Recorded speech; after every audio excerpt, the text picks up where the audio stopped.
welcome to another edition of Currently in Quincy. I'm Joe Catalano, and on today's program we will meet the new director of the Massachusetts Emergency Management Agency, Don Brantley, and also the Public Information Officer, Sarah Porter. First, though, we check out weather and news for you. Currently in Quincy, it's a murky Monday out there for sure, with showers, drizzle, mist, and fog all throughout the day today. Temperatures only in the raw mid-50s. The rain will slowly taper off later tonight. It'll be chilly with a low about 40 degrees. Sunshine returns tomorrow, but not the mild temperatures. It'll be brisk.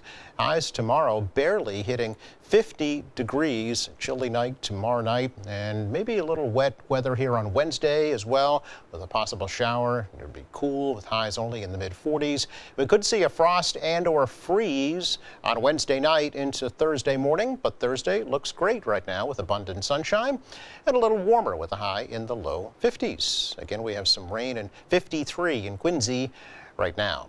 Checking out news for you today. Early voting continues this week for the November 7th Quincy City election. Voters may cast ballots in the city clerk's office at Quincy City Hall from 8:30 to 4:30 today through Friday. Early voting also took place this past Saturday, which was the last day to register to vote in the upcoming election. Quincy City Clerk Nicole Crispo says that in-person voting on November 7th will look a little different this year because poll workers will be using electronic poll pads to sign voters in. What that's going to do for us and for you is it's just going to help us on the back end here back at City Hall and for accuracy at the polls. When you're checking the box, it's gonna make sure that you are the person that you say you are and that you are at that address, and we're going to get you your ballot. It's more efficient. It's quicker than going through the pages of the book looking for the street first. I think that people will really, really like it. Let me stress, it is not connected to Wi-Fi. It is not connected to the cloud. It is connected to Bluetooth because there's a printer beside it that gives you a little receipt. And we use that receipt for our records, but that's just in case something catastrophic happened and the poll pad, went shut down or there was a power outage. So Crispo says there are a number of polling place changes this year due to redistricting, and that notices have been sent out to the affected voters. Tomorrow, by the way, is the last day to request a mail-in ballot for the election. And November 6th at noon, the last day and hour to request an absentee ballot. Crispo is predicting a 35% voter turnout for this year's election. Mannett Community Health Center's new radiology center at their North Quincy headquarters over on West Squantum Street is now open. That new center was unveiled recently in partnership with Boston Medical Center.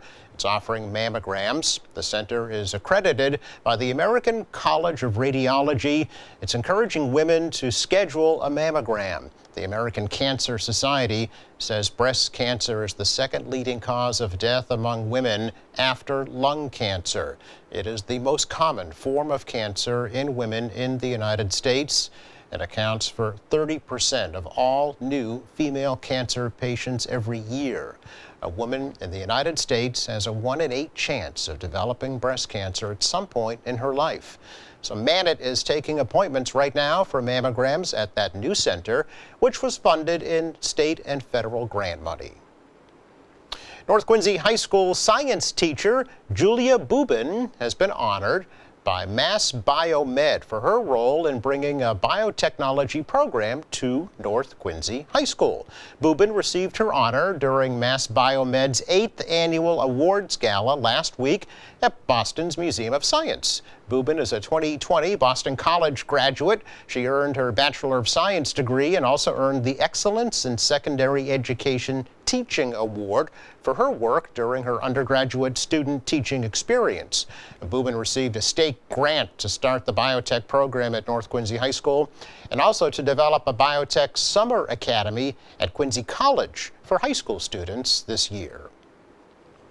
Well, hundreds of children on the South Shore will have a festive Halloween tomorrow, thanks to the many donations of costumes made to Interfaith Social Services of Quincy's annual Halloween costume drive. Volunteers braved the rainy weather earlier this month to distribute the costumes to children of Interfaith's food pantry clients.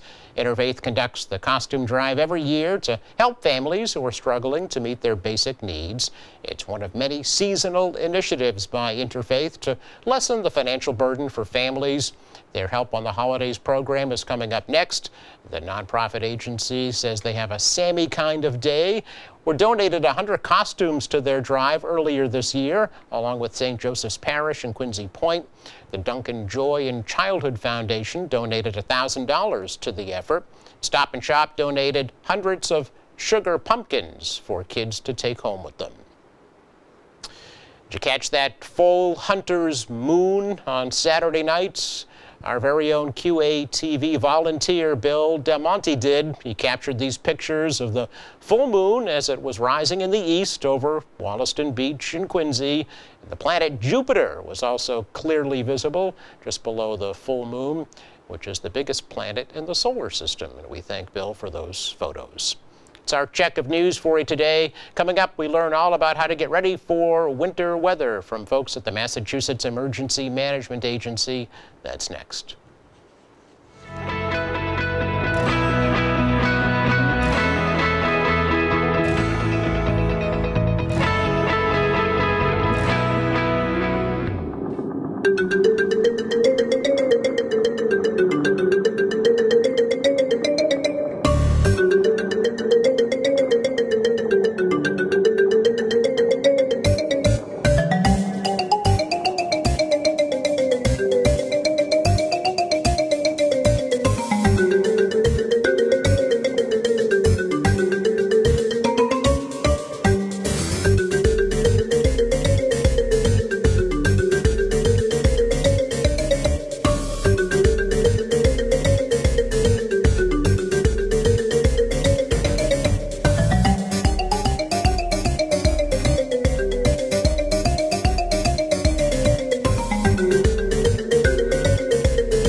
Welcome back. It's a good time of year to start preparing yourself for the upcoming winter / holiday / heating / cooking season.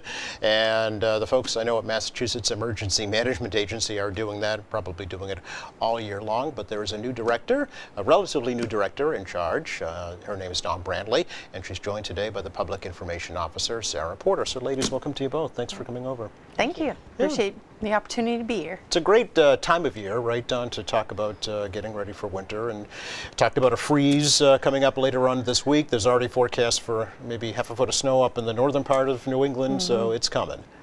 It is, Yeah. and today actually kicks off the National Weather Service Winter Preparedness Week. Oh, that's right. And so it's a good time to talk about it. So even though it's the beginning of the season, preparing now is the most important part. Yeah, you want to do it before the snow flies, right? Yeah, That way you're ready. definitely. As I mentioned, you're a relatively new director, appointed just this past summer, right? But you've been at MEMA for a little bit now?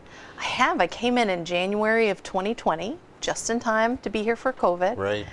Talking about an emergency, right? Yes, yeah. Came in as Assistant Director for Planning and Preparedness, and my predecessor, Samantha Phillips, put me in charge of the mass care operations side of things. So got to stand up and run the COVID isolation hotel program. Wow.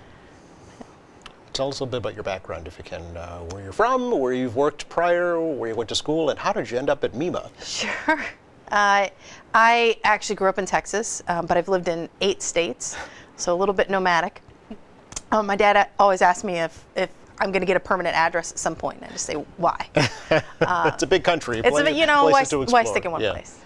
So I did my undergraduate degrees. I started at Ohio State, finished at the University of Alaska Anchorage, Wow. Human Services and Psychology.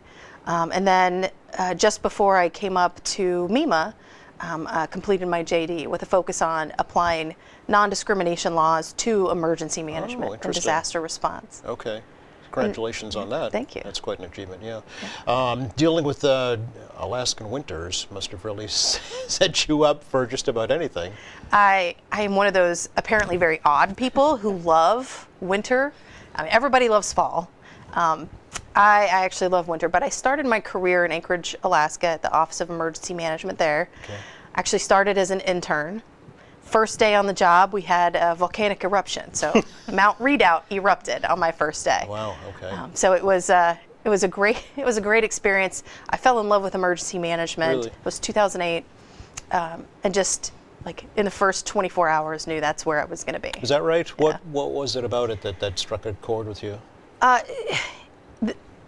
There's always something challenging. No 2 days are ever alike. So Sarah's a lot newer to emergency management in the public information space, but would you say that's true? You never know what you're going to come into. Absolutely. I was promised that the summer was going to be the slower time of the year, and that did not happen. So it is something different every day for sure. Okay. And everything we do is about helping people.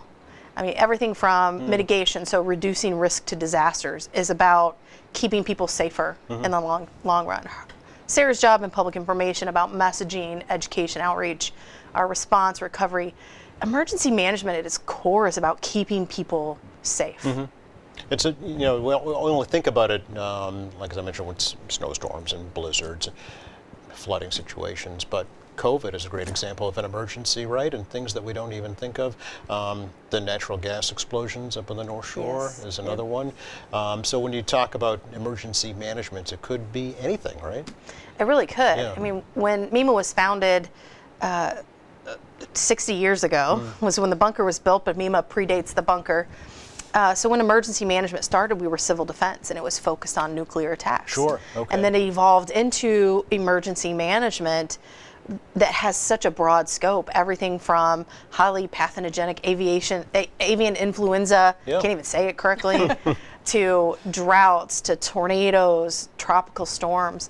And as our climate starts to change, Massachusetts can expect to see more frequent, larger, events happening. You know, last summer we had a summer of drought and brush fires across the state like we haven't seen in a long time. So true. Possibly ever. I mean, we went to a fire that was up in Rockport, and it came within maybe 100, 150 feet of houses. Wow. And it was burning 20 feet into the ground because of the drought. Yep. And then this summer, as we all know, it's been a summer of flooding and 8 tornadoes Right. within about a 5 to 6 week period of time. Yes, yeah, so unprecedented events for sure. We saw the flooding up in Leominster with Yes.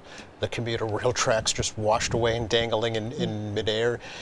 Folks losing, their entire yards to flooding, stuff that you don't normally see on a regular basis, maybe a one in a 100 year time event, Yeah. And I think it's important to talk about too. We went out to all of those communities. So we were out there, MEMA as a team was out before the event started and throughout, but I had an opportunity to go and tour a lot of damage and talk to residents in the cities and towns. And what I heard at every single site was that the cities and towns were seeing flooding in locations and in ways that they've never seen before. Right. And so even if you aren't accustomed to preparing for things, it may be time to set that aside. Yes. And just, think every year it could be a little bit different. Yeah, you kind of expect it if you live, in the vicinity of a stream or a river or certainly the ocean. But there's so much underground waterways here in the coastal plain, basically, that we don't know about. But when you get these unprecedented rain events, they make themselves known in not so fun ways. Absolutely. Yeah. Unprecedented is starting to become kind of the norm. Kind of the norm, yeah. Yeah. So, Don, overall, what's kind of the mission of MEMA? What is its goal? What does it actually do? We have what I call a dual mission. So MEMA is the agency that prepares the Commonwealth, coordinates the state level response and state level recovery. And then the other part of our mission is supporting and assisting at the local level. Okay. So every city and town has an emergency management director who has primary authority for their locality. And our role is also to help them pre-event, so with preparing, training, exercise planning, but also during an event and all the way through recovery and back into mitigation. So we're doing state level operations. We're also supporting our local level operations, like your own Quincy Emergency Management Director, Ali Suleiman, who is a fantastic partner. Okay, so really you are the kind of the clearinghouse for Massachusetts emergency management information and action as well, right? So Yeah. running shelters is part of it? Well, before the last couple of years, Yeah. so sheltering is a local level responsibility. Okay. And so when a local emergency management director stands up a shelter, we might provide resources, we'll provide some technical assistance. Recently, we've been involved in several sheltering operations at Devens with the Emergency Assistance Intake Center. Before that, the folks that were flown to Martha's Vineyard, and then back into the current EA mission as well. Okay, so this is part of what I was saying, that folks don't think about MEMA, when, say, the migrant crisis is involved, but it is an emergency. The governor Right. declared so, right? So MEMA, of course, will get involved. Another big part, I know, of the mission is education and public outreach. That's where Sarah comes in. First of all, your story, Sarah, about how you came to MEMA. I am fairly new to MEMA. I'm Okay. one of the newest team members. I started in January of this past year. Welcome. So I actually spent the last 10 years in higher education at Framingham State in a communications role, but literally a mile away from the bunker. So I was very familiar. I also started my career as a journalist. So as a journalist, I was very familiar with MEMA. Sure. So when I saw the career opportunity pop up and thought it would be a fun change, and it's certainly been a change of pace and kept me busy over the last 10 months. So I'm enjoying it greatly. Fun, good. What is your kind of your responsibility at MEMA? So during our what we call blue sky days, we have two different postures. Our blue sky days, it could be raining, pouring like it is today out, but if we're not activated or responding to an incident, we still consider that a blue sky day for Okay. us. So during our blue sky days, I'm focused on sharing this preparedness information with the communities, making sure that information is accessible to the whole community, meaning, people who English isn't their primary language, Yeah. or people with disabilities, access and functional needs, because those are the people who are also disproportionately disproportionately impacted when a disaster strikes. So sharing that preparedness information on digital channels, with our communities through our regional offices. We have regional offices in Tewksbury, Agawam, and Franklin. So we work with our local I work with our local coordinators in our regional offices to share our preparedness information with those local emergency management directors and make sure that that messaging gets out to the community beforehand. And then in our Gray Sky Days, the response posture, making sure that everyone has the most up-to-date information, and especially when it comes to protective actions they should be taking, both what the Commonwealth is doing in support of the incident and also what the public should be doing to protect themselves. Yeah, communication is key, right? Absolutely. Especially during an event, Yes. to make sure all the first responders know what's going on and are talking to each other, and also communicating with the residents, right, to make sure they know what's going on. Yes, on our end at MEMA, what we're doing a lot of times is being part of what we call the Joint Information System or Joint Information Center, where all of the agencies at the state level involved in the response can kind of coordinate that messaging to make sure we're all singing from the same sheet of music when we're communicating with the public about what's going on. Right, and each community has its own specific needs, right, based on the demographics of that population. Absolutely. Yeah, so you need to be familiar with those and be able to respond to those. Yes, and we have a lot of great resources at the state level to support the emergency management directors in the towns and communities. If an incident does happen, we have a lot of GIS maps available on our website. So if an incident happens in a certain area and the local incident command wants to know, how many people in this area are considered part of a vulnerable population, what languages are spoken, how many have reported a disability, you can kind of gather that general information from our GIS maps to help better prepare for both planning and response. Sure, absolutely. So we're here to talk about winter, unfortunately, for a lot of folks. I know, not for you, Don, right? We love it. Well, if there's anybody we want in charge of MEMA, it's somebody who loves snow, so that's good. What is MEMA doing right now to educate folks about what to do for winter? Well, we're starting to really take a look. We have our own agency meteorologist, Mike Souza, who we brought on about 1.5 years ago. And so he has already given us kind of the outlook for the season. So we take that, and Sarah and her team will turn it into a lot of outreach, educational messaging.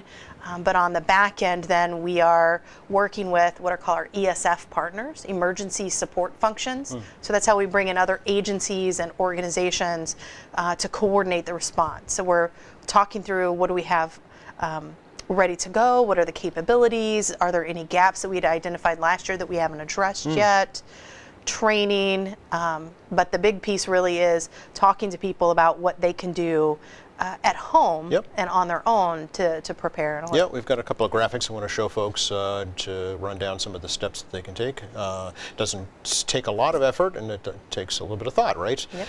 So the difference between a winter storm warning and a winter weather advisory, and this was news to me, but I didn't know it had to do with timing and amount of snow expected, right, Sarah?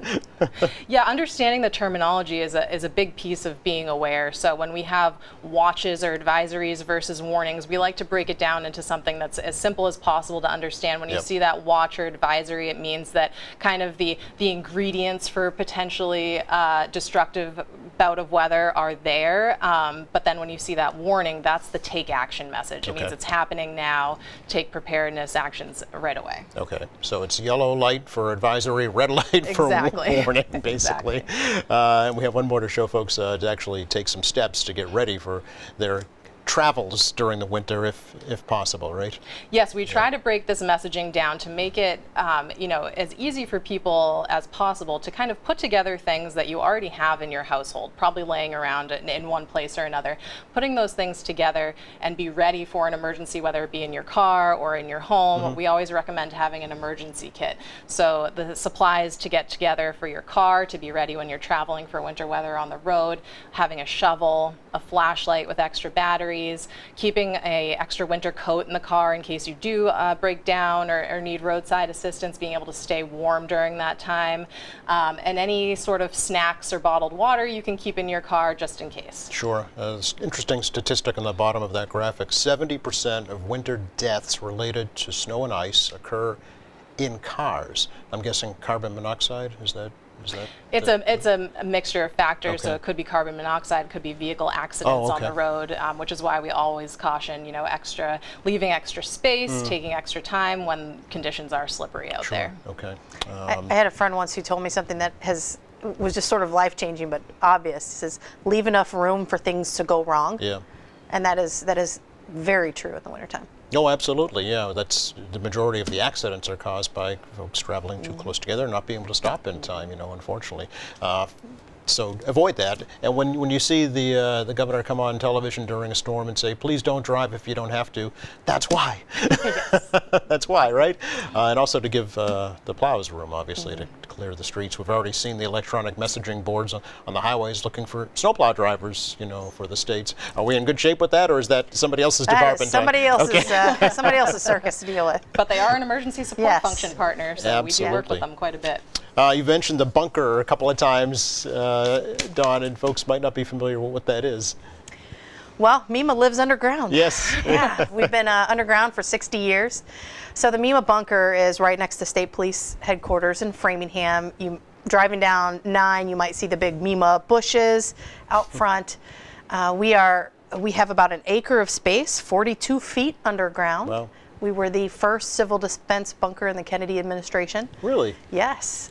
So our bunker was dedicated and opened in November of 1963. So this year is our 60th anniversary. Wow. So we are throwing a bunker birthday party. Okay. Sarah, you want What's going on? Yes, if I can put a plug Yeah, in for please. our bunker birthday party, we are having an opportunity for the public to come to the bunker to see our facility underground, which you normally don't have the opportunity to if you're a member of the public, and also share some of those emergency support function assets that we work with on a regular basis. So we have a lot of our partners coming for kind of a touch-a-truck style Okay. display in our parking lot. So it's this coming Saturday, November 4th, from 11 to 2 p.m. And parking entrance will be through the State Police headquarters on Route 9, and you can follow the our lovely parking attendants and signs, and you'll get to see all the cool displays, and then come down into the bunker. We're going to have self-guided tours of various areas. We're going to have the State Emergency Operations Center set up as if it were in an activation. Neat. So Okay. it should be a great time. Yeah. There's 6,000-pound doors, there's a morgue, there's an escape hatch and secret hallways. It is a very cool space. We have our own bunk room. My son, the first time I took him down, said this is the perfect place to film a horror movie. So they have to come out and see it. Great. It's perfect for Halloween. Okay. When does it get decided, or how does it get decided, Dawn, when to activate that center? How does that happen? Well, we do a lot of planning Yeah. ahead of time that kind of sets our triggers, our thresholds for doing that. But when we know, so let me back up. There are a couple of different types of emergencies. There is a notice event and there is a no notice event. So if a no notice event occurs, so there's no heads up, so like an earthquake Oh, I see. or Okay. a human caused incident, things Okay. like that. Then if it is of a magnitude or a scope that will outstrip local capabilities or requires more than 1 or 2 state agencies to respond, we will activate the State Emergency Operations Center and 1 or more of our regional emergency operations centers. Okay. Notice events, those are the ones we can see coming, Gotcha. whether it's a Yep. planned event or a hurricane that's several days out. So depending on the type of the event, and again, the scope and the scale, and what we need to coordinate, we will make the decision to partially activate or fully activate. But in fact, we frequently activate our regional EOCs more often than we do our state EOC Sure. because they're there primarily to support the localities Yep. who are being impacted. Gotcha. Mass.gov/snow, good place to go for winter weather information, all over social media as well, right, Sarah? Yes, so you Okay. can find us, the Massachusetts Emergency Management Agency, on Facebook and X, or formerly Twitter. Yep.